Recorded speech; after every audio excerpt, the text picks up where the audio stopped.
واقعہ سلطان صلاح الدین ایوبی قسط نمبر 399 اپنا اسلامک اسٹوڈیو۔ ناظرین اور مسلمان مجاہد لڑکیوں کی ایسی آوازیں بھی سنائی دیں، ہم بیت المقدس کے اندر جا کر زخموں پر پٹی باندھیں گے۔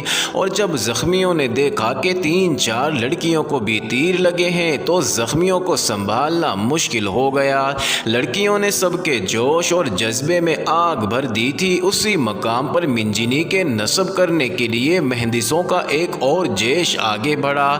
تیر اندازی تیز کر دی گئی، منجنی کے نصب ہو گئی، ان سے وزنی پتھر اور آگ کے گولے پھینکے جانے لگے جو دیوار پر بھی گرتے تھے اور اندر بھی۔ دروازہ ایک بار پھر کھلا اور نائٹوں کے گھوڑے منجنیکوں کی طرف ہوا کی رفتار سے آئے تو ان کے پہلو سے مسلمان سوار ان پر ٹوٹ پڑے۔ عقب سے مزید مسلمان سوار ان کی واپسی کا راستہ روکنے کو آ گئے۔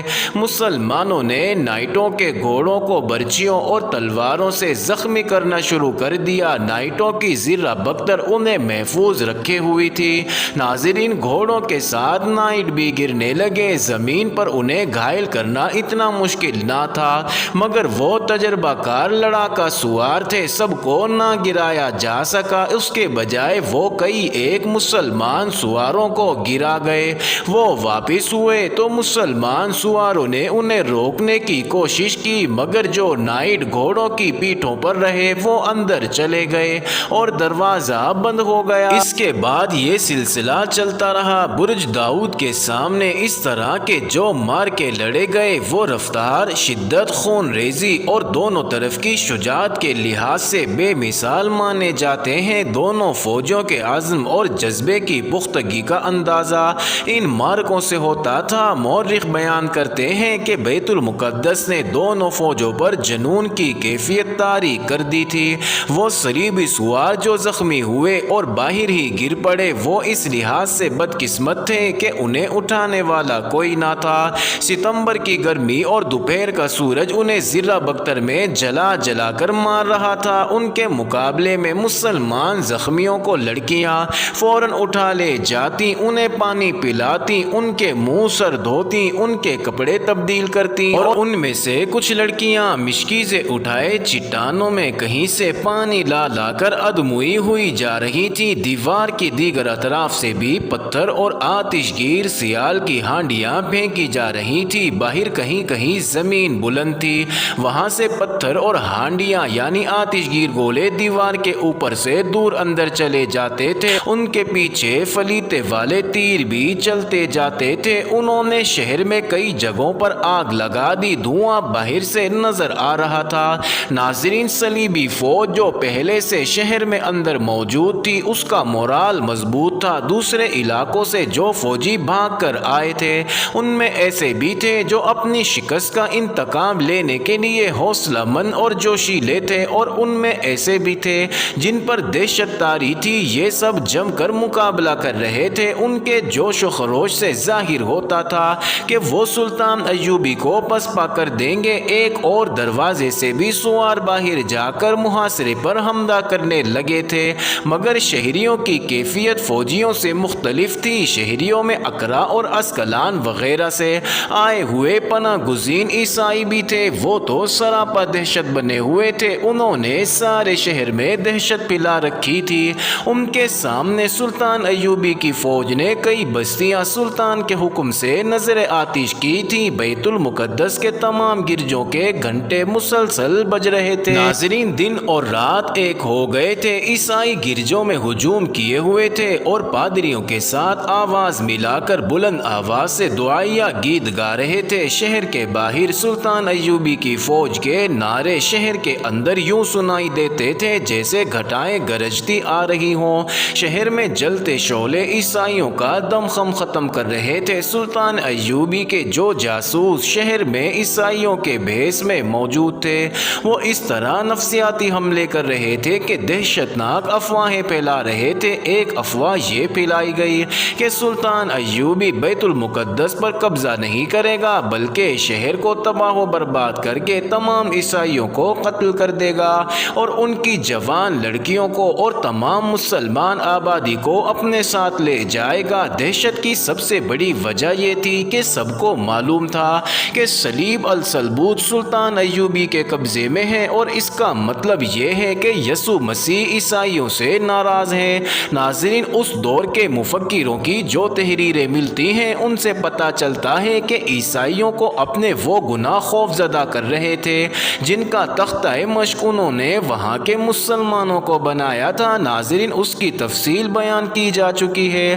انہوں نے مسلمانوں کا قتل عام کیا، بچوں کو برچھیوں پر اٹھا کر قہقہے لگائے اور مسلمان خواتین کی بے حرمتی کی تھی۔ ناظرین، مسجدوں اور قرآن کی بے حرمتی کی تھی، اور 90 برسوں سے مسلمان ان کے وحشیانہ سلوک اور بربریت کا مسلسل شکار ہو رہے تھے۔ عیسائیوں نے اپنے عقیدے کے مطابق گرجوں میں جا کر اپنے گناہوں کا اعتراف کرنا شروع کر دیا۔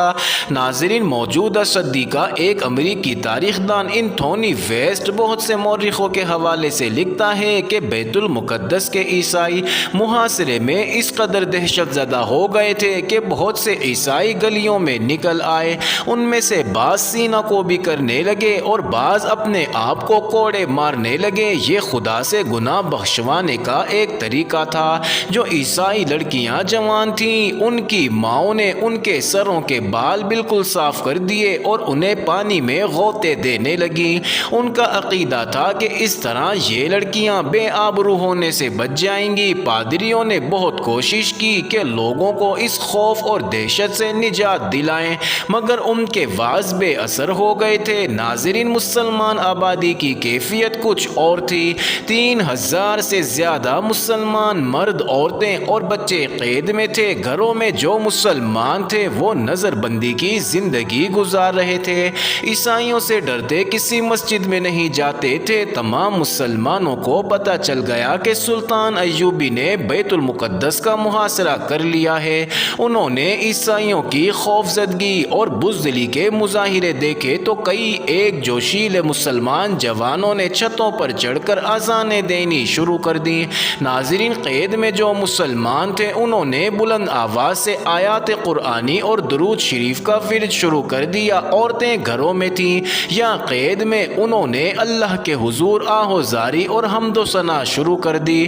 ناظرین، عیسائی انہیں دیکھتے تھے مگر چپ رہے، کیونکہ وہ پہلے ہی یہ سمجھ بیٹھے تھے کہ انہوں نے مسلمانوں پر جو وحشیانہ اور غیر انسانی ظلم و تشدد کیا ہے انہیں اس کی سزا مل رہی ہے۔ وہ آنے والی سزا کے تصور سے کانپ رہے تھے، اس لیے اب وہ مسلمانوں کو اذان اور ورد و وظیفے سے روکنے کی جرت نہیں کرتے تھے۔ مسلمانوں نے عیسائیوں کا یہ رویہ دیکھا تو جوان سال مسلمان گلی گلی چلانے لگے، امام مہدی آ گیا ہے، ہماری نجات دہندہ آ گیا ہے، شہر کی دیواروں کے اوپر سے آ رہا ہے، دروازے توڑ کر آ رہا ہے، ہمارا امام مہدی آ گیا۔ ناظرین، شہر کے اندر حق اور باطل کی گرجوں کے گھنٹوں اور آذانوں کی مارکا آرائی تھی۔ باہر گھوڑوں، تلواروں، برچھیوں اور تیروں کے مارکے لڑے جا رہے تھے۔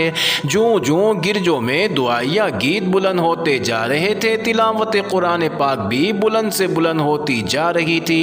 ننھے ننھے بچے بھی خدا کے حضور سجدہ ریز تھے، مگر باہر سلطان ایوبی کو ابھی تک کوئی جگہ نہیں مل رہی تھی جہاں سے دیوار میں شگاف ڈلوا سکتا یا سرنگ کھدوا سکتا۔ دیوار کے اوپر سے تیر موسلادھار بارش کی مانند آ رہے تھے۔ مسلمان مہندسوں یعنی پتھر اور آگ پھینکنے والی منجنیکوں اور پتھر لانے والے سپاہیوں کے ہاتھوں سے خون بہہ رہا تھا۔